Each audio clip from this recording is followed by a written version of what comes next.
রাসূল সাল্লাল্লাহু আলাইহি ওয়াসাল্লাম বলেছেন, মালহামার যুদ্ধের সময় মুসলমানদের ফুস্তাদ বা তাবু হবে, শিবির হবে এই ফিলিস্তিনের দামেস্কের পাশে আল গৌতা নামে এক জায়গা আছে, ওই গৌতাতে। এবং ঈসা আলাইহিস সালাম এসে যে দাজ্জালকে হত্যা করবেন সেটা ওই শামে, ফিলিস্তিনের বাবুল লুদ এখনো একটা জায়গা আছে, ওই জায়গাটার নাম এখনো বাবুল লুদ, ওখানে তিনি দাজ্জালকে হত্যা করবেন। এবং সেখানে একটা সাদা মিনারা আছে, ফেরেশতার পাখায় ভর করে ঈসা আলাইহিস সালাম তখন সেখানে নেমে আসবেন, ওই ফিলিস্তিনের ওই শাম দেশের ওই মিনারার পাশে তিনি এসে পৃথিবীতে তিনি নুজুল করবেন, নুজুল ঈসা আলাইহিস সালাম। তো তিন এবং জাইতুনের কসম করে বেসিকলি আল্লাহ তাআলা ঈসা আলাইহিস সালামের জন্মস্থানের কসম করেছেন। কারণ তিন এবং জাইতুন, ডুমুর এবং জলপাই, অলিভ কোন দেশে বেশি হয়? শাম দেশে। আওয়াজ করে বলেন কোন দেশে? বর্তমান ফিলিস্তিন এবং সিরিয়া, এবং ওই ভূখণ্ডে আল্লাহ নবী ঈসা আলাইহিস সালামের জন্মস্থান। তাহলে এই দুই ফলের কসম করে বেসিকলি আল্লাহ তাআলা ঈসা আলাইহিস সালামের জন্মস্থানের কসম করেছেন।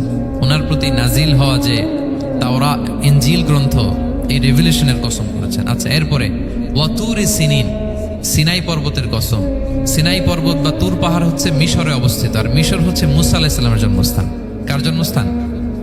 মুসা আলাইহিস সালামের জন্মস্থান। তাহলে ওয়াতুরি সিনিন, তুর পাহাড়ের কসম বুঝিয়ে আল্লাহ তাআলা মূলত মুসা আলাইহিস সালামের জন্মস্থানের কসম করেছেন, যেখানে তাওরাত নাজিল হয়েছে।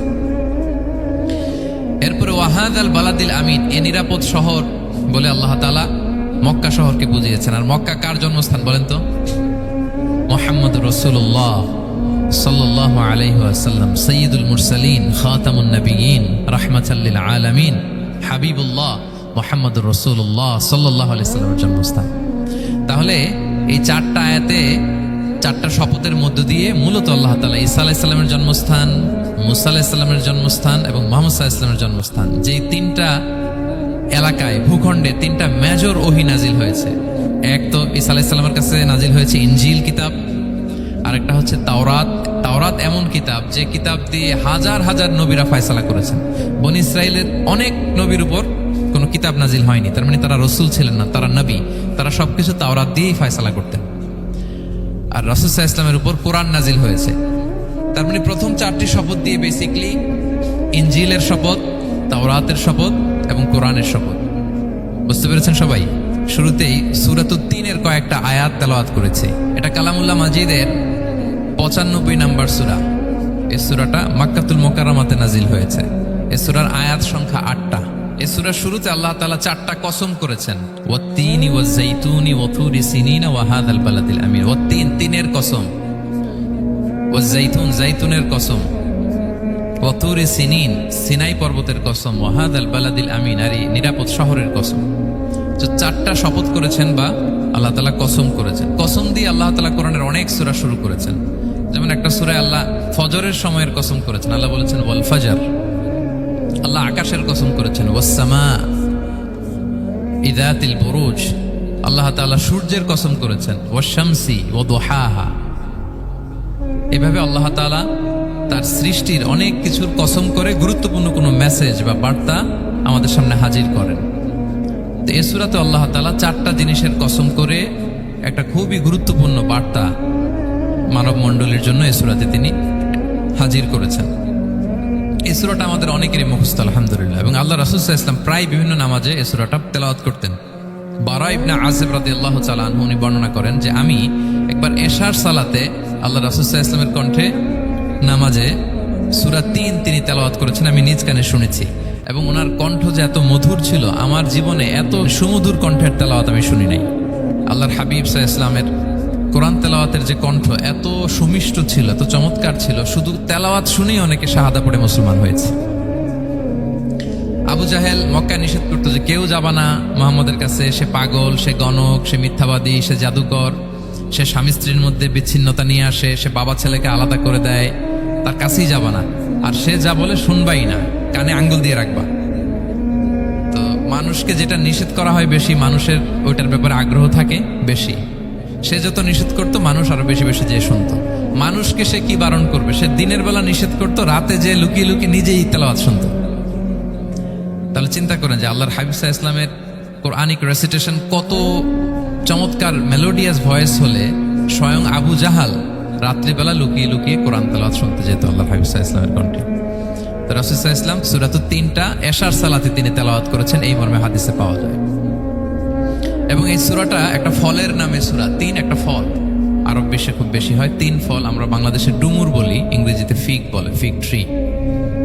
তো ফলের নামে বেসিক্যালি আল্লাহ তাআলা এই সূরাটাকে, এই চ্যাপ্টারটাকে ডেডিকেট করেছেন। আমরা সূরাকে ইংরেজিতে চ্যাপ্টার বলি। কোরআনে 114টা চ্যাপ্টার, এর মধ্যে এই সূরাটা হচ্ছে ফলের নামে ডেডিকেটেড। বিভিন্ন নামে খুব ইনক্লুসিভ হইতে আল্লাহ তাআলা কোরআনে সূরাগুলো দিয়েছেন। কোরআনে আপনি প্রাণীর নামে সূরা পাবেন, প্রাণী। মানুষের নামে সূরা পাবেন। মানুষের মধ্যে তিন ভাগ, মুমিন, তারপর কাফির, এরপর মুনাফিক। প্রত্যেকের নামে সূরা। সূরাতুল মুমিনুন আছে, সূরাতুল কাফিরুন আছে, আবার সূরাতুল মুনাফিকুন আছে।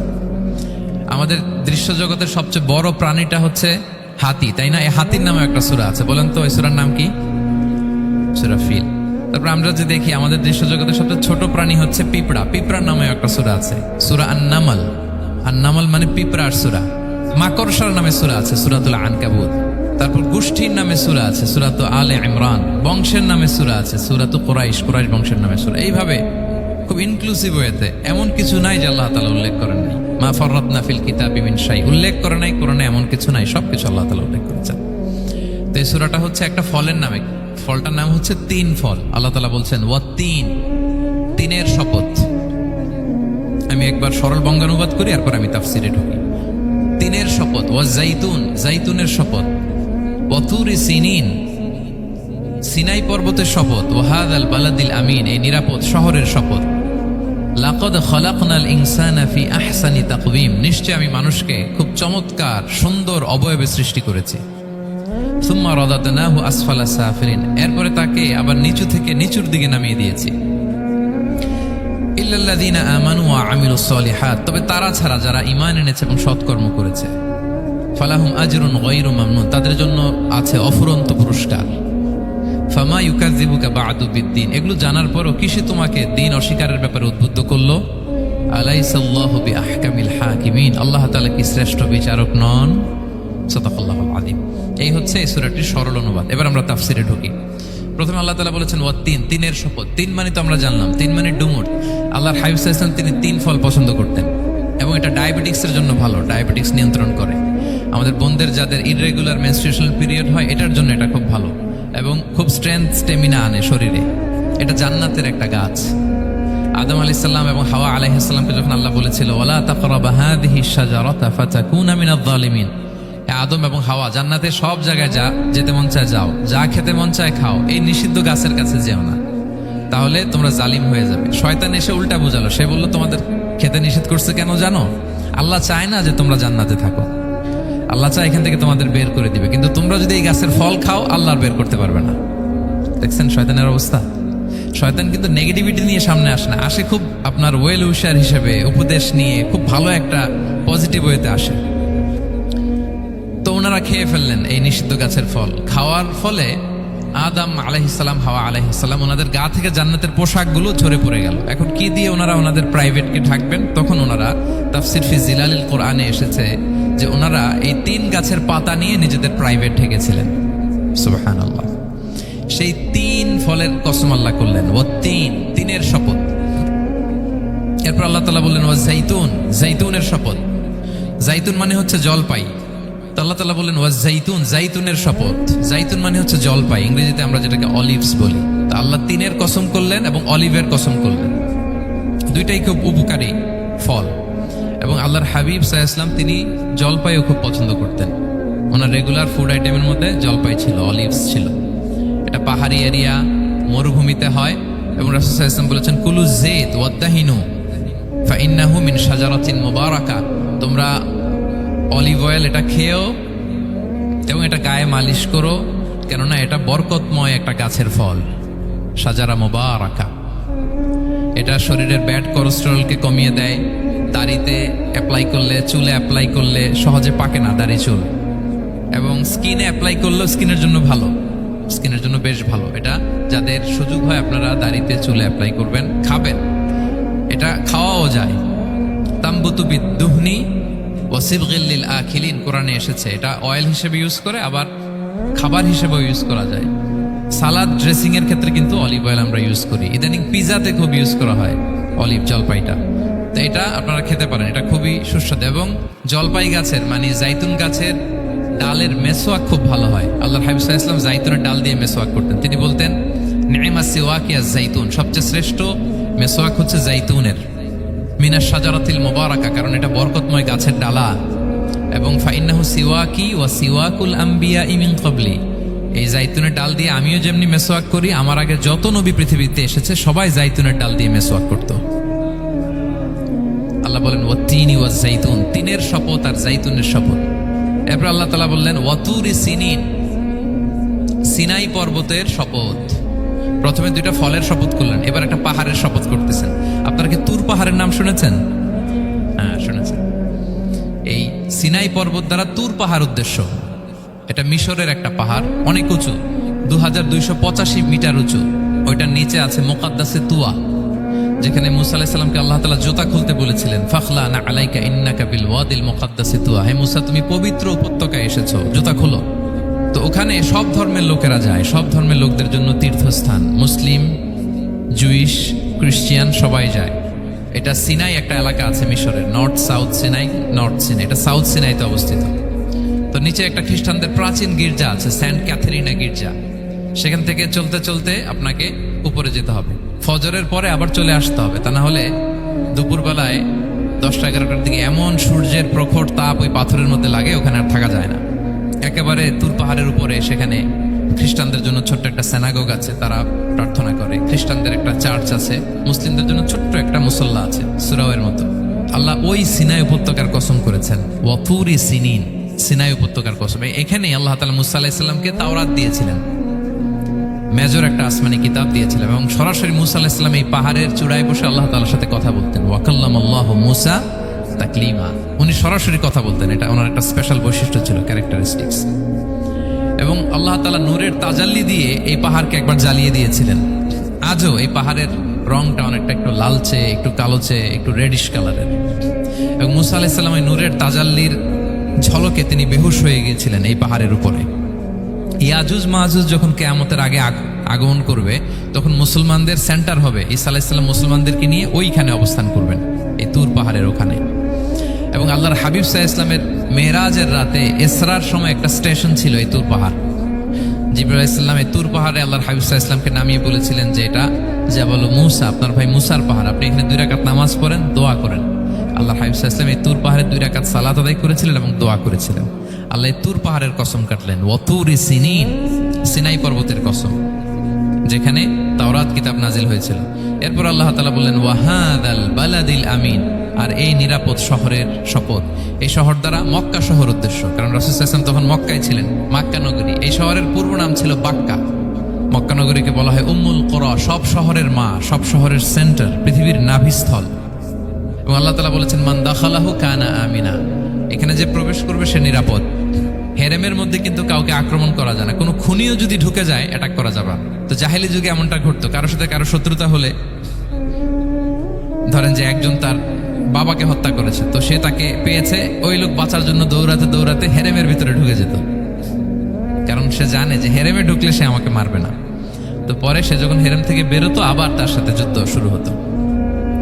এবং এই শহরের এত মর্যাদার কারণ হচ্ছে সেদিন ইব্রাহিম আলাইহিস সালাম তিনি আল্লাহর কাছে দোয়া করেছিলেন যে রব্বি জাআল হাদা বালাদান আমিনা, হে আল্লাহ আপনি এই শহরকে নিরাপদ করেন, ওয়ারযুক আহলাহু মিনাস সামারাত, আর এই শহরের অধিবাসীদেরকে আপনি ফলমূল দিয়ে রিজিকের ব্যবস্থা করেন। এখনো দেখবেন যে সারা পৃথিবীতে যেই ফল নাই, মক্কাতে ওই ফল আছে। সারা পৃথিবী থেকে ফল ওখানে যায়। এবং মক্কার নেইবরিং সিটি তায়েফ, সেখানে অনেক ফল উৎপাদিত হয়, এখানে আসে। নিরাপদ শহর বালাদান আমিনা। এবং আল্লাহর হাবিব সাল্লাল্লাহু আলাইহি ওয়াসাল্লাম বলেছেন যে এই মক্কা শহর আমার সবচাইতে প্রিয় শহর। বাধ্য হয়ে তিনি যখন হিজরত করলেন মদিনায়, সেদিন বারবার তিনি মক্কার দিকে পেছনে ফিরে ফিরে তাকান, আর কেঁদে কেঁদে তিনি বলতেছিলেন যে মাক্কাতু আহাব্বুল বিলাদ ইলাইয়া, মক্কা আমার কাছে সবচেয়ে প্রিয় নগরী। লাউলা উখরিজতু লামা খারাজতু, আমাকে যদি জোর করে বের করে দেয়া না হতো, আমি কোনোদিন মক্কা ছেড়ে অন্য কোথাও যেতাম না। আল্লাহর হাবিব সাল্লাল্লাহু আলাইহি ওয়াসাল্লামের সবচেয়ে প্রিয় শহর ছিল মক্কা, এবং এটা আল্লাহর হাবিব সাল্লাল্লাহু আলাইহি ওয়াসাল্লামের জন্মস্থান, মাকান মাউলিদির রাসূল। রাসূল সাল্লাল্লাহু আলাইহি ওয়াসাল্লামের বিলাদাত হয়েছে এই শহরে। এবং এই শহরকে আল্লাহ বলেছেন মাসাবাতান লিন্নাসি ওয়া আমনা, মানুষের মিলনস্থল, কেন্দ্রস্থল। সারা পৃথিবী থেকে মানুষ ওখানে যায়। আপনি যে রমাদানে যদি মক্কায় যান, আল্লাহু আকবার, লক্ষ লক্ষ উমরা পালনকারী সেখানে, ইউরোপ থেকে, আফ্রিকা থেকে, অস্ট্রেলিয়া থেকে, এশিয়া থেকে, সারা পৃথিবীর মানুষের মিলনস্থল। ওখানে গেলে আপনি দেখবেন মাসাবাতান লিন্নাসি ওয়া আমনা, নিরাপদ জায়গা এবং মানুষের মিলনস্থল। এটা এখানে এমন মসজিদ আল্লাহ রেখেছেন কাবা ঘরের চারদিকে, এটাকে বলা হয় মসজিদুল হারাম, যে মসজিদে 1 রাকাত সালাত পড়লে 1 লক্ষ রাকাতের সওয়াব হয়। আল্লাহর ঘরকে কেন্দ্র করে তাওয়াফের নির্দেশ দেওয়া হয়েছে, ওয়ালিয়াত তাওয়াফু বিল বাইতিল আতিক। পৃথিবীর কোনো ঘরকে তাওয়াফ করা যায় না, কোনো ঘরকে, এই একটা মাত্র ঘর যেটাকে এর চারদিকে এরকম তাওয়াফ করা যায়।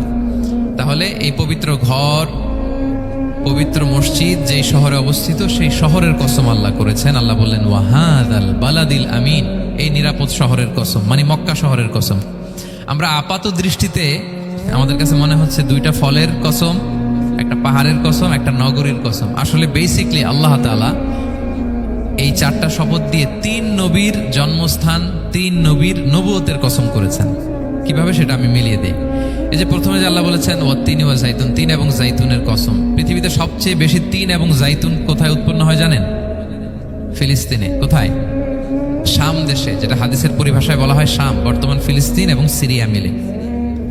3 জাইতুন দিয়ে বেসিকলি আল্লাহ তাআলা ফিলিস্তিনের শপথ করেছেন, শাম দেশের শপথ, যেখানকার বেথলহামে ঈসা আলাইহিস সালাম, জেসাস ক্রাইস্ট, তিনি জন্মগ্রহণ করেছেন, ঈসা আলাইহিস সালামের জন্মস্থান।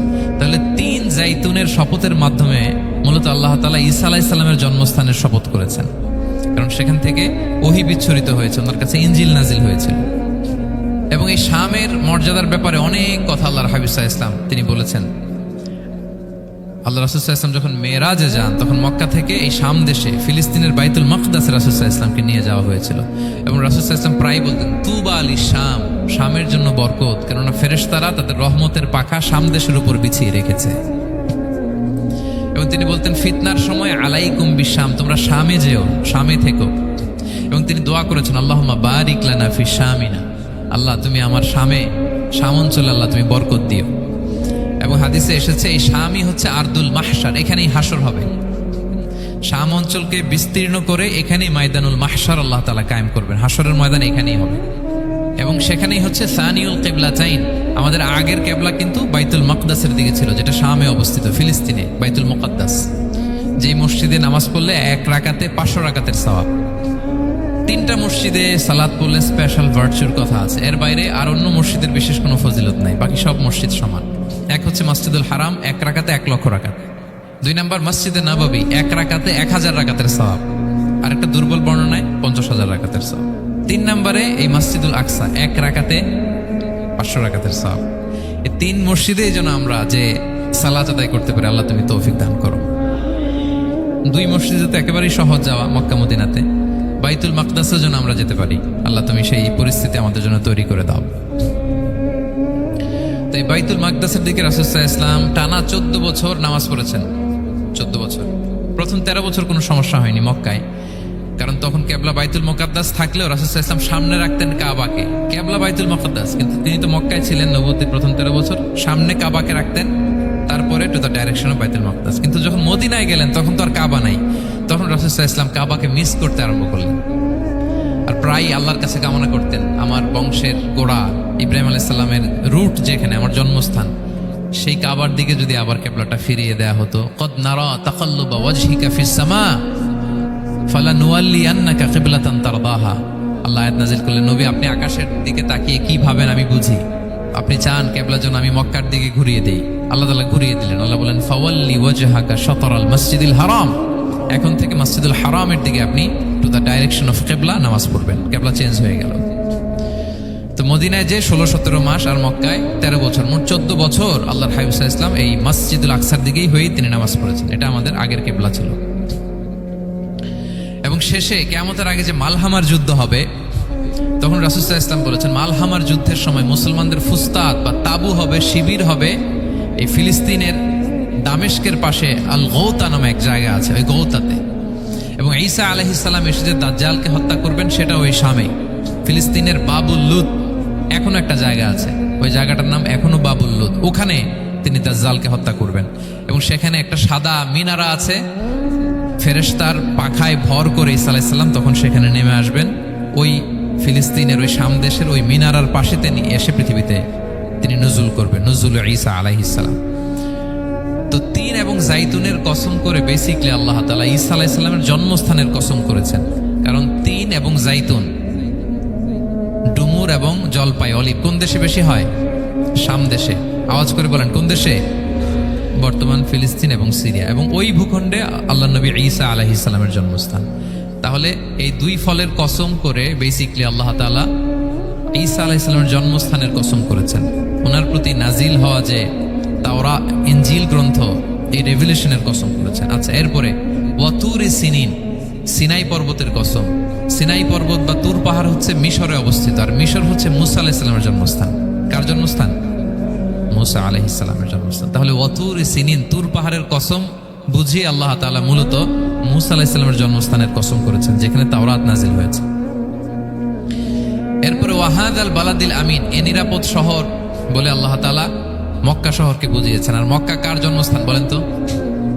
মুহাম্মদুর রাসূলুল্লাহ সাল্লাল্লাহু আলাইহি ওয়াসাল্লাম, সাইয়্যিদুল মুরসালিন, খাতামুন নবিয়্যিন, রাহমাতাল লিল আলামিন, হাবিবুল্লাহ মুহাম্মদুর রাসূলুল্লাহ সাল্লাল্লাহু আলাইহি ওয়াসাল্লামের জন্মস্থান। তাহলে এই চারটা আয়াতে, চারটা শপথের মধ্য দিয়ে মূলত আল্লাহ তাআলা ঈসা আলাইহিস সালামের জন্মস্থান, মুসা আলাইহিস সালামের জন্মস্থান এবং মুহাম্মদ সাল্লাল্লাহু আলাইহি ওয়াসাল্লামের জন্মস্থান, যেই তিনটা এলাকায়, ভূখণ্ডে তিনটা মেজর ওহী নাজিল হয়েছে। এক তো ঈসা আলাইহিস সালামের কাছে নাজিল হয়েছে ইনজিল কিতাব, আরেকটা হচ্ছে তাওরাত। তাওরাত এমন কিতাব যে কিতাব দিয়ে হাজার হাজার নবীরা ফয়সালা করেছেন। বনি ইসরাইলের অনেক নবীর উপর কোনো কিতাব নাজিল হয়নি, তার মানে তারা রসুল ছিলেন না, তারা নবী। তারা সবকিছু তাওরাত দিয়েই ফয়সালা করতেন। আর রাসূল সাল্লাল্লাহু আলাইহি ওয়াসাল্লামের উপর কোরআন নাজিল হয়েছে। তার মানে প্রথম চারটি শপথ দিয়ে বেসিকলি ইনজিলের শপথ, তাওরাতের শপথ এবং কোরআনের শপথ। বুঝতে পেরেছেন সবাই? আল্লাহ ওহির শপথ করেছেন। দেখেন, ফল, পাহাড়, নগরী মাড়িয়ে সারা পৃথিবী ঘুরিয়ে আপনাদেরকে শেষ পর্যন্ত ইনজিল, তাওরাত এবং কোরআনে নিয়ে আসছেন। আমার সাথে আসছেন? হ্যাঁ, এই রেভেলেশনের শপথ আল্লাহ করেছেন। তাহলে ওয়াত্তিনি ওয়াজাইতুনি ওয়াতুরি সিনিনা ওয়াহাদাল বালাদিল আমিন, এই চার আয়াতে চারটা শপথের মধ্য দিয়ে মূলত আল্লাহ তাআলা আসমান থেকে নাজিল হওয়া যে ওহী, এই ওহীর শপথ অথবা ওহী যেই ভূখণ্ডে নাজিল হয়েছে সেই ভূখণ্ডগুলোর শপথ করে আল্লাহ একটা গুরুত্বপূর্ণ কথা বলবেন। সেটা কি? আল্লাহ তাআলা বললেন, লাকাদ খালাকনাল ইনসানা ফি আহসানি তাকওয়িম, আর আমি মানুষকে অত্যন্ত চমৎকার অবয়বে সৃষ্টি করেছি, চমৎকার গঠনে, চমৎকার স্ট্রাকচারের, ডিজাইনে সৃষ্টি করেছি। মানুষের দৈহিক অবকাঠামো গঠন এটা যেমনি চমৎকার, মানুষের ইন্টেলেকচুয়াল কাঠামো এটা চমৎকার, মানুষের আচরণগত যে বিহেভিয়ারাল ট্রেটস, ক্যারেক্টারিস্টিক্স এটাও চমৎকার। প্রত্যেক দিক থেকে আল্লাহ তাআলা নান্দনিকভাবে মানুষকে তিনি তৈরি করেছেন। আমরা যদি দেহের কথা বলি, হিউম্যান অ্যানাটমি নিয়ে যাদের ধারণা আছে, আপনি শুনলে অবাক হবেন, এত জটিলভাবে আমাদের দেহটা ফাংশন করে। ঠিক যেই মুহূর্তে আমি কথা বলতেছি, আমার ব্রেইন সচল, আমার নার্ভ সিস্টেম সচল, হেয়ারিং সিস্টেম, স্মেলিং সিস্টেম, আমার এই যে হার্ট সচল, সিস্টোলিক, ডায়াস্টোলিক, অলিন্দ নিলয় হচ্ছে, আমার লাং কাজ করতেছে, কিডনি ইজ ওয়ার্কিং পারফেক্টলি, সব কিছু কাজ করতেছে। এত সূক্ষ্মভাবে আমাদের দেহটা কাজ করে, এটাকে ইংরেজিতে বলে মরফোলজি, আকৃতি সংক্রান্ত যে বিদ্যা। এটা নিয়ে যদি আপনি দেখেন যে মানুষের হাত কিভাবে কাজ করে, মানুষের পা কিভাবে কাজ করে, মানুষের হিউম্যান ব্রেইন কিভাবে কাজ করে, আপনি অবাক হবেন।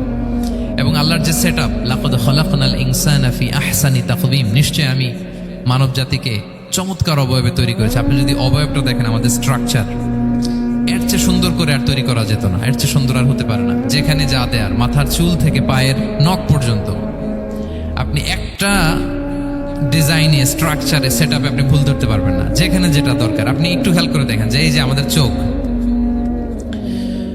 চিকিৎসা বিজ্ঞান বলতেছে যে মানুষ 10 মিলিয়নেরও বেশি রং শনাক্ত করতে পারে। Human eyes can identify more than 10 million colours. 10 মিলিয়নেরও বেশি রং আমরা আমাদের চোখ দিয়ে শনাক্ত করতে পারি। সুবহানাল্লাহ, সুবহানাল্লাহ বিহামদি। আচ্ছা, চোখের সেট আপটা একটু যদি খেয়াল করেন, দেখেন আমার এই চোখ এখানে না থেকে এটা যদি জাস্ট 2 ইঞ্চি উপরে এখানে হইতো, এইটা যদি কপালে যদি আমাদের চোখ হইতো, কি অবস্থা হইতো বলেন তো? সিজদা দিতে পারতেন আল্লাহকে? বলেন, দিতে পারতেন? আচ্ছা, আমরা কিছু খাওয়ার সময় আমরা কি করি? ওইটা ভালো আছে কিনা, পচে গেল কিনা, স্মেলটা আগে দেখি, তারপরে খাই। দেখেন কত চমৎকার সেট আপ। একটু খেয়াল করেন, এই নাকের সেট আপ যদি এইখানে না থাকে, আমাদের নাক যদি পেছনে থাকতো, খাওয়ার সময় খাবারটা বাসি কিনা, ভালো আছে কিনা কি করতেন? লাকাদ খালাকনাল ইনসানা ফি আহসানি তাকওয়িম। আচ্ছা দেখেন, এই যে আমরা কান দিয়ে শুনি, এই যে কান পেঁচানো, মনে করেন না যে এমনি এমনি পেঁচানো, এই পেঁচানো, এটাই পথ না থাকলে আমরা শুনতেই পেতাম না। এটা এমন ভাবে সেট আপ করা, এটাই ইথারে ভাষা তরঙ্গকে এয়ার ড্রামের ভিতরে সুন্দরভাবে ইনপুট করে, নাহলে আমরা শুনতে পেতাম না। আপনার এই কান কেটে ফেলে দিলে আপনি শুনতে পারবেন না। এটা এইভাবেই যেতে হবে, সুরঙ্গটা এইভাবে তৈরি হইতে হবে। আচ্ছা দেখেন, আপনার কান, এই কান যদি এইখানে না থেকে আপনার ডান বগলের নিচে হইতো, বাম কান যদি বাম বগলের নিচে হইতো, তাহলে কি হইতো বলেন? আজকে আমার ওয়াজ কিভাবে শুনতেন বলেন দেখি, কিভাবে শুনতেন?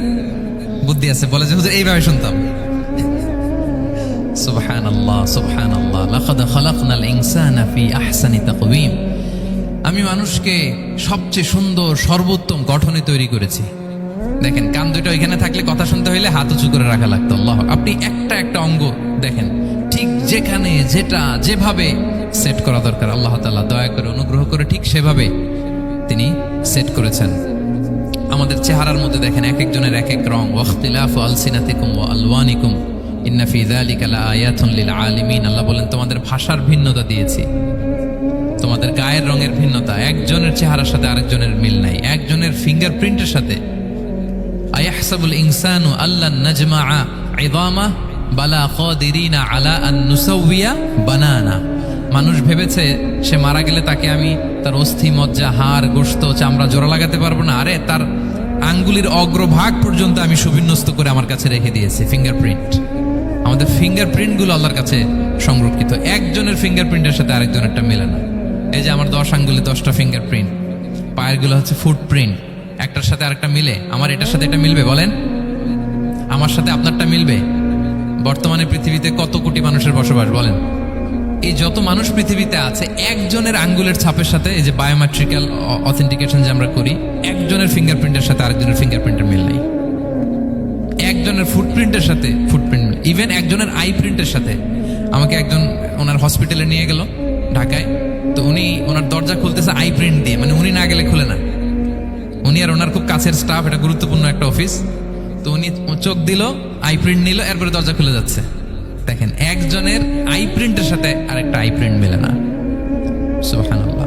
প্রিয় ভাইরা, একজনের ফিঙ্গারপ্রিন্টের সাথে আরেকজনের ফিঙ্গারপ্রিন্টের কোনো মিল আছে পৃথিবীতে? ফুটপ্রিন্টের সাথে, আই প্রিন্টের সাথে? কারণ ডিজাইনারটা কে বলেন তো? হুয়াল্লাযী ইউসাউবিরুকুম ফিল আরহামি কাইফা ইয়াশা। মায়ের পেটে থাকতেই আল্লাহ তাআলা এগুলো ডিজাইন করে দিয়েছেন। আমি কেমন হব, আমার বৈশিষ্ট্য কেমন কেমন হবে, এই যে আমি যে আমার বাবা দাদা 14 পুরুষের ডিএনএ বয়ে বেড়াই, এগুলো সব নিয়ে আমার বৈশিষ্ট্য, আমার কণ্ঠস্বর, আমার ক্যারেক্টারিস্টিক্স, আমার ফিচার কেমন হবে, সব তিনি আল্লাহ তাআলা মায়ের পেটে থাকতেই ডিজাইন করে দিয়েছেন। সুবহানাল্লাহ। আল্লাহ বলছেন, লাকাদ খালাকনাল ইনসানা ফি আহসানি তাকওয়িম। প্রিয় ভাইরা, কসম করার পরে আল্লাহ যে কথাটা বলেন, এটা অনেক গুরুত্বপূর্ণ, খুবই গুরুত্বপূর্ণ বার্তা। আল্লাহ চারটা কসম করে, তিনটা নবীর জন্মস্থানের শপথ করে তিনি বললেন, লাকাদ খালাকনাল ইনসানা ফি আহসানি তাকওয়িম। নিশ্চয় আমি অত্যন্ত চমৎকার আকৃতিতে মানুষকে তৈরি করেছি।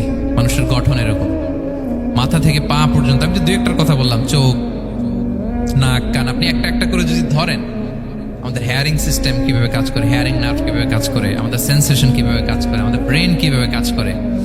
আমাদের এক একজনের ব্রেন 1.5 কেজি ওজন, 3 পাউন্ডের মতো একটা সুস্থ মানুষের অ্যাভারেজ ব্রেনের ওজন। এই ব্রেনের মেমোরি হচ্ছে 2.5 মিলিয়ন গিগাবাইট। আপনার মোবাইলে স্পেস কত বলেন, মেমোরি কত? হ্যাঁ, 512 জিবি। আর আমার আর আপনার ব্রেইনের যে মেমোরি, এই মেমোরি হচ্ছে 2.5 মিলিয়ন গিগাবাইটস।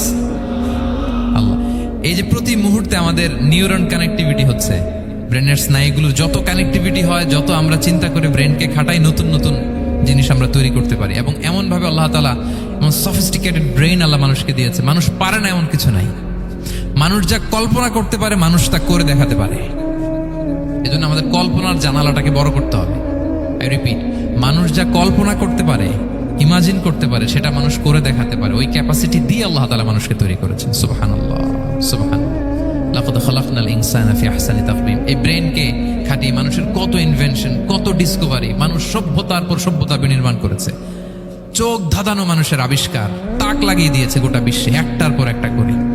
আল্লাহ এমনভাবে মানুষকে তিনি তৈরি করেছেন, লাকাদ খালাকনাল ইনসানা ফি আহসানি তাকওয়িম। চমৎকার অবয়বে, তার দৈহিক অবয়ব যেমনি সুন্দর, তার বুদ্ধিগত, তার চিন্তাগত, তার ইন্টেলেক্ট, এটাও তেমন সুন্দর, এটাও তেমন চমৎকার। পৃথিবীর কোনো প্রাণীকে আল্লাহ তাআলা এরকম হিউম্যান ব্রেনের মতো এরকম সফিস্টিকেটেড ব্রেন দিয়ে, ইন্টেলেক্ট দিয়ে তৈরি করেনি। এজন্য সব প্রাণী থেকে মানুষ আলাদা, সব প্রাণী থেকে মানুষের চিন্তা, বিবেক, বুদ্ধি এগুলো আলাদা। তাহলে দেখেন, মানুষের শ্রেষ্ঠত্ব মূলত এগুলোর দ্বারা। মানুষ যদি তার চিন্তা, বিবেক, বুদ্ধি খাটায়, সে শ্রেষ্ঠ হয়ে যায়। আমি একটা কথা প্রায় বলি যে মানুষ যদি ভালো হয় সে ফেরেশতার চেয়েও ভালো, আর মানুষ যদি খারাপ হয় সে পশুর চেয়েও নিকৃষ্ট।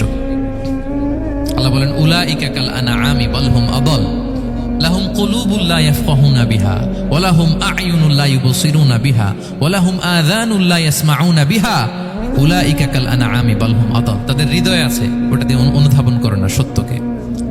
চোখ আছে, ওটা দিয়ে সে সত্যটা দেখে না। কান আছে, হকের কথা শোনে না। উলাইকা কাল আনআম, আল্লাহ বলেন তারা প্রাণীর মতো, চতুষ্পদ জন্তুর ন্যায়। শুধু অতটুকুই না, বাল হুম আদাল, তারা তার চেয়েও নিকৃষ্ট, তার চেয়েও নিকৃষ্ট। তাহলে মানুষ ভালো হলে সে ফেরেশতাকে ছাড়িয়ে যায়, আর মানুষ নিকৃষ্ট হলে সে পশুত্বকে হার মানায়। কথা বুঝতে পেরেছেন? মানে আমরা ভালো হলে সবচেয়ে ভালো, খারাপ হলে সবচেয়ে খারাপ। একটা পশু আর একটা পশুকে হত্যা করে কেটে 20 টুকরা করছে, এরকম কোন নিউজে আসছে কোনোদিন? কিন্তু আশরাফুল মাখলুকাত মানুষ তার মতো রক্তে মাংসে গড়া আরেকটা মানুষকে নির্মমভাবে হত্যা করে কেটে 20 টুকরা করে বস্তাবন্দি করে ডোবার মধ্যে ফেলে রাখছে, এরকম নিউজ আছে না বলেন? আছে। মানুষ তার মতো একটা মানুষকে নির্মমভাবে হত্যা করে, এরকমও তো আছে যে কেরোসিন দিয়ে তার মতো আরেকটা মানুষকে সে জ্বালিয়ে দিয়েছে, আছে না নাই বলেন? গ্রামের পর গ্রাম জ্বালিয়ে দেয়, জনপদের পর জনপদ ধ্বংস করে দেয়, বোমা মেরে শহর উড়িয়ে দেয়। লিটল বয় মেরেছিল আমেরিকান সোলজাররা জাপানের হিরোশিমা শহরের উপর। আমি হিরোশিমা তো গত বছর ভিজিট করে আসলাম, আমি নিজে দেখে এসেছি যে এখানে বোমটা মেরেছে। মুহূর্তের মধ্যে পুরো শহর ভ্যানিশ, এমন রেডিয়েশন। তো যে আমেরিকান পাইলট বোমা মারতেছে সেও মানুষ, সেও কি? আর যাদেরকে ধ্বংসের জন্য এই লিটল বয় মারলো হিরোশিমাতে আর ফ্যাটম্যান মারলো নাগাসাকিতে, এরাও কি? তাহলে দেখেন, মানুষ তার মতো আরেকটা মানুষকে এরকম মেরে টুকরো টুকরো কুচি কুচি করতে সে দ্বিধাবোধ করে না। আল্লাহ, মানুষ গণহত্যা চালায়, জেনোসাইড। এই যে আমাদের বাংলাদেশে তো কিছুদিন আগে হলো গণহত্যা, হেলিকপ্টার থেকে গুলি করে বাচ্চা মেরে ফেলতেছে। কার বাচ্চা? কার কলিজার টুকরা সন্তান? Don't care. জনগণের টাকায়, ট্যাক্সের টাকায় কিনা বুলেট, হেলিকপ্টার দিয়ে জনগণকে, ছাত্রদেরকে হত্যা করা হয়েছে। দেখেন, সেও মানুষ। যারা হত্যা করতেছে, গণহত্যা, জেনোসাইড চালিয়েছে, তারাও মানুষ। তাহলে মানুষ যদি খারাপ হয়, মানুষের চেয়ে খারাপ আর কেউ হয়? আর মানুষ ভালো হলে মানুষের চেয়ে ভালো কেউ হতে পারে? মানুষ এমন জায়গায় যেতে পারে যেখানে ফেরেশতারাও যেতে পারে না। জিবরাইল আলাইহিস সালামের যাওয়ার সীমানা যেখানে শেষ, মুহাম্মদ সাল্লাল্লাহু আলাইহি ওয়াসাল্লামের ঊর্ধ্ব জগতের কাহিনী সেখান থেকে শুরু। আল্লাহু আকবার। তাহলে মানুষ ভালো হলে ফেরেশতাকে ছাড়ায়, মানুষ খারাপ হলে পশুত্বকে হার মানায়। So the decision is yours. রাস্তা দুইটা, আপনি কোন দিকে যাবেন? আপনি কি ডান দিকে জান্নাতের পথে যাবেন নাকি বাঁ দিকে জাহান্নামের পথে যাবেন? সিদ্ধান্ত আপনার। আল্লাহ তাআলা বললেন, লাকাদ খালাকনাল ইনসানা ফি আহসানি তাকওয়িম। আমি মানুষকে চমৎকার আকৃতিতে তৈরি করেছি। হাতের মেকানিজম কি, পায়ের মেকানিজম কি, আমার চেয়ে আপনারাও ভালো জানেন। এগুলো ঘন্টার পর ঘন্টা আপনি বলতে পারবেন যে কেমন ভাবে আল্লাহ তাআলা তৈরি করেছেন। আল্লাহ বলেন, মানুষকে আমি অত্যন্ত চমৎকার আকৃতি দিয়ে তৈরি করেছি।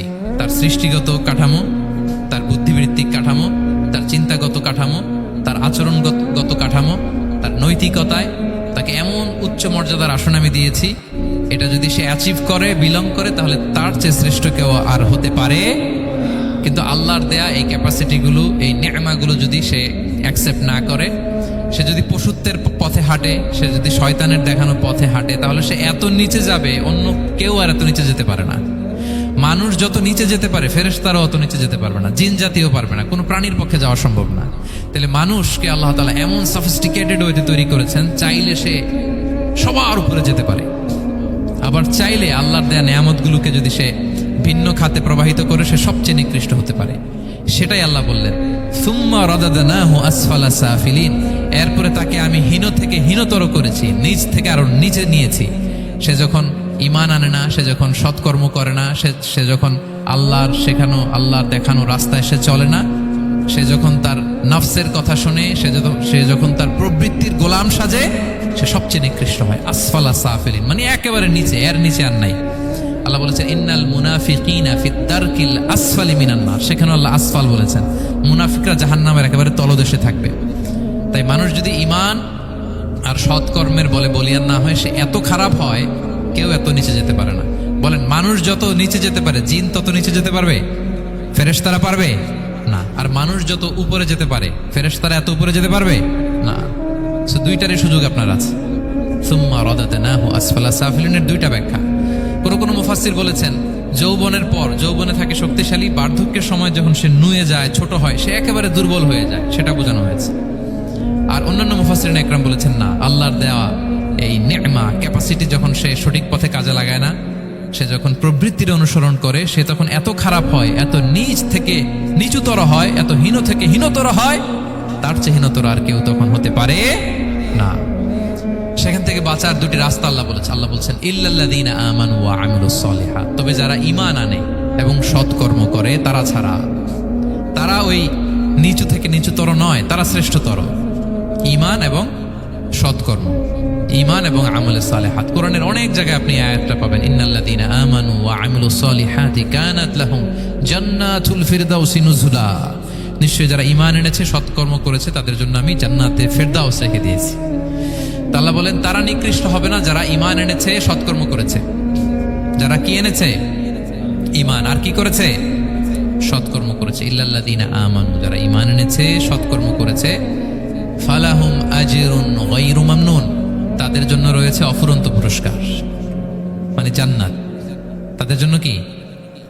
ওই জান্নাতে যেতে আমরা চাই কি চাই না বলেন? রাস্তা কয়টা?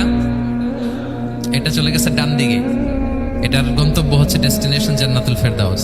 আর এটা শয়তানের পথ, এটা আপনার প্রবৃত্তির দেখানো পথ, এটা চলে গিয়েছে জাহান্নামে। So now the decision is years. আপনার ডিসিশন, কোন দিকে যাবেন, ডানে না বায়ে? জান্নাতে না জাহান্নামে? জান্নাতে যেতে চাই আমরা। ফালাহুম আজরুন গায়রু মামনুন, তাদের জন্য আছে অফুরন্ত নেয়ামত, অফুরন্ত পুরস্কার। আমরা যেন সেই পুরস্কার লাভে ধন্য হতে পারি, আমরা সবাই বলি আমিন। আল্লাহ বলেন এইভাবে চারটা কসম করার পরে, এত গুরুত্বপূর্ণ বার্তা হাজির করার পরে, তোমার ঘুমন্ত বিবেককে জাগিয়ে তোমাকে বার্তা দেওয়ার পরেও কিভাবে তুমি অস্বীকার করতে পারো আখিরাতকে? ফামা ইউকাযযিবুকা বা'দু বিদ্দিন, এরপরেও কোন বিবেকে, কোন আকলে, কোন সাহসে তুমি কর্মফল দিবসকে অস্বীকার করো? কোন সাহসে? এখানে দিন দ্বারা উদ্দেশ্য কর্মফল। ভালো করলে যে ভালো পাবে, খারাপ করলে যে খারাপ পাবে, দিনের অনেক অর্থ, এটা তাফসিরে গেলে সময় কুলাবে না। ফামা ইউকাযযিবুকা বা'দু বিদ্দিন, এরপরেও কর্মফলকে অস্বীকার করার সাহস তুমি কোত্থেকে পাও? কিসে তোমাকে উদ্বুদ্ধ করে কর্মফল দিবসকে অস্বীকার করতে? আলাইসাল্লাহু বিআহকামিল হাকিমিন, আল্লাহ তাআলা কি শ্রেষ্ঠ বিচারক নন? সূরা আবু দাউদে আল্লাহর হাবিব সাল্লাল্লাহু আলাইহি ওয়াসাল্লাম বলেন, কেউ যদি সূরাতুত তিন তেলাওয়াত করে, করতে করতে যদি শেষ আয়াতে চলে আসে, আর সে যখন পড়ে আলাইসাল্লাহু বিআহকামিল হাকিমিন, আল্লাহ তাআলা কি শ্রেষ্ঠতম বিচারকদের মধ্যে সর্বশ্রেষ্ঠ বিচারক জাজ নন? তখন সে যেন উত্তর দেয়, এটা তো আল্লাহর প্রশ্ন। আলাইসাল্লাহু বিআহকামিল হাকিমিন, আল্লাহ আমাদেরকে প্রশ্ন ছুড়ে দিয়েছেন যে আল্লাহ তাআলা কি শ্রেষ্ঠ বিচারক নন? তখন যে তেলাওয়াত করে সে যেন বলে বালা বালা ওয়া আনা আলা যালিকা মিনাশ শাহিদিন। বালা মানে অবশ্যই, হ্যাঁ আল্লাহ অবশ্যই আপনি শ্রেষ্ঠ বিচারক, আর আপনি যে শ্রেষ্ঠতম বিচারক এই সাক্ষী আমি দিচ্ছি, এই ঘোষণা আমি দিচ্ছি। পড়েন সুবহানাল্লাহ। আপনি দেখবেন মসজিদুল হারামে, হারামাল মাক্কিতে যখন তেলাওয়াত করে ইমাম সাহেবরা, এই আয়াতের পরেই যদি রুকুতে যায়, দেখবেন ফিস ফিস করে বলে যে বালা বালা ওয়া আনা আলা যালিকা মিনাশ শাহিদিন। আমি নিজে শুনেছি, দেখবেন ওনার এটা পরে, কারণ আল্লাহ এখানে প্রশ্ন ছুড়ে দিয়েছেন। আর উত্তর হিসেবে বলতে হবে বালা ওয়া আনা আলা যালিকা মিনাশ শাহিদিন, আল্লাহ অবশ্যই আপনি শ্রেষ্ঠ বিচারক। আল্লাহর চাইতে শ্রেষ্ঠ বিচারক আর হতে পারে? আমরা কত লাকি যে আল্লাহর আহকামুল হাকিমিন হিসেবে বিচারক পেয়েছি। আমাদের বিচার যদি অন্য কেউ করতো, নিজেরা যদি নিজেদের, আল্লাহ যদি বলতো তোরটা বিচার তুই কর আর তোরটা তুই কর, কি অবস্থা হইতে বলেন? যার সাথে যার শত্রুতা আছে ওইখানে দেখাই দিত। কিন্তু আমরা বিচারক হিসেবে পেয়েছি কাকে? আল্লাহ কি পার্সিয়ালিটি করবে বিচারে? স্বজন প্রীতি করবে? কারো উপর জুলুম করবে? কাউকে ঠকাবে? আল্লাহ বলেন ওয়ামা আনা বিযাল্লামিল লিল আবিদ, আমি কখনো আমার বান্দার উপর জুলুম করি না, জুলুম করি না। নাদাউল মাওয়াজিনাল কিসতা লিয়াউমিল কিয়ামা, কিয়ামতের দিন আমি মিজান নামে এমন এক ন্যায় বিচারের মানদণ্ড স্থাপন করব, ফালা তুযলামু নাফসুন শাইআ, এক বিন্দু পরিমাণ কেউ মাজলুম হবে না, এক বিন্দু পরিমাণ কেউ মাজলুম হবে না। এজন্য দুনিয়াতে যদি বিচার না পান, আল্লাহর দরবারে বিচারটা দিয়ে রাখেন, সেদিন বিচার হবে। আহকামুল হাকিমিন আপনারা ঠকাবে না। দুনিয়াতে বিচার পান নাই, মাজলুম হয়েছেন, মানুষ ভুল বুঝছে, কেউ আপনারে ঠিক মতো বুঝে নাই, আপনার কথাটা কাকে বলবেন? বিপদে পড়লে ক্রাইসিস মোমেন্টে কাকে শেয়ার দিবেন? না ফেসবুকে শেয়ার দিবেন? আমরা তো ফেসবুকে শেয়ার দিয়ে দিই এখন। ফেসবুকে শেয়ার দেওয়ার আগে, বন্ধুকে শেয়ার দেওয়ার আগে, স্ত্রীর কাছে শেয়ার করার আগে আমার সমস্যার কথা আগে শেয়ার করব কাকে? কারণ আলাইসাল্লাহু বি আহকামিল হাকিমিন, আল্লাহ বলছেন আমি কি শ্রেষ্ঠ বিচারক নই? বালা বালা ইয়া রাব ওয়া আনা আলা যালিকা মিনাশ শাহিদিন, অবশ্যই আল্লাহ আপনি শ্রেষ্ঠ বিচারক। ক্লিয়ার হয়েছে না সবার কাছে? শপথ কয়টা ছিল? 4টা। মূলত নবুয়তের শপথ, তাই না? নবুয়ত আমাদের জন্য সবচাইতে বড় নেয়ামত। কারণ নবীরা যদি আমাদেরকে এই তথ্যগুলো না দিতেন, আমরা জান্নাত জাহান্নাম চিনতাম? ভাইরা বলেন তো, আখেরাত চিনতাম? এই যে আখেরাত হবে, পুলসিরাত হবে, day of judgement, day of accountability, আল্লাহর সুপ্রিম কোর্টের কাঠ গড়ায় পাই টু পাই হিসাব দিতে হবে, নবীরা না এসে বললে আমরা এত বুঝতাম না। নবীরা জান্নাত জাহান্নাম চিনিয়েছে, আল্লাহর বিশদ পরিচয় আমাদের সামনে তুলে ধরেছে, আখিরাতের পরিচয়, লাইফ আফটার ডেথ কিরকম হবে, সবকিছু আমাদের কাছে তুলে ধরেছে। সো নবুয়ত আল্লাহ তাআলার পক্ষ থেকে অনেক বড় নেয়ামত। 2 নম্বর নেয়ামত হচ্ছে আল্লাহ তাআলা আমাদেরকে যে ক্যাপাসিটি দিয়েছে, বুদ্ধিমত্তা, ইন্টেলেক্ট, বিচার বিশ্লেষণ, যেটা দিয়ে আমরা অন্যান্য সব প্রাণী থেকে আলাদা, এটা আল্লাহর বড় নেয়ামত। এই নেয়ামতের শুকরিয়া যেন আমরা করি। এবং আমি যেটা বলেছি, মানুষ যেটা কল্পনা করতে পারে সেটা সে করেও দেখাতে পারে। সো আল্লাহ তাআলা যাকে যেই কোয়ালিটি দিয়েছে, ক্যাপাসিটি দিয়েছে, আমরা যেন এই নেয়ামতের শুকরিয়া করি। নেয়ামতের শুকরিয়া করলে এই নেয়ামত দেওয়ার ধারাবাহিকতা এটা বাড়িয়ে দেয় কে? লা ইন শাকারতুম লা আযীদান্নাকুম ওয়া লা ইন কাফারতুম ইন্না আযাবি লাশাদীদ। শুকরিয়া করলে নেয়ামত আরো বাড়িয়ে দেব। তাহলে প্রথম নেয়ামত ছিল নবুয়ত, প্রফেটহুড, প্রফেসি, এটা অনেক বড় নেয়ামত। এই রেভেলেশন এসে আমাদেরকে এনলাইটেন করেছে। তা না হলে আমাদের গডকে, গডের ফিচার কি, আখেরাত কি, জান্নাত কি, জাহান্নাম কি, the concept of punishment, concept of আখেরা, কিছুই আমরা ভালোভাবে বুঝতাম না। এটার শপথ আল্লাহ করেছেন। আল্লাহ আমাদেরকে নেয়ামত দিয়েছেন, ক্যাপাসিটি দিয়েছেন, সক্ষমতা দিয়েছেন, সবচাইতে সফিস্টিকেটেড ব্রেন দিয়ে তৈরি করেছেন, এটা একটা বড় নেয়ামত। এবং রাস্তা দেখিয়ে দিয়েছেন, হয় ডানে নয় বায়ে। এবং তিনি আশ্বাস দিয়েছেন যে তোমাদেরকে সঠিক ফায়সালার মাধ্যমে বিচার করা হবে সেদিন। তাই আমাদের বিপদে আপদে সব সময় আমরা যেন ফরিয়াদ করি এক মহান সত্তার কাছে। বলুন তো আওয়াজ করে, তিনি কে? আল্লাহর কাছে যেন আমরা ফরিয়াদ করি।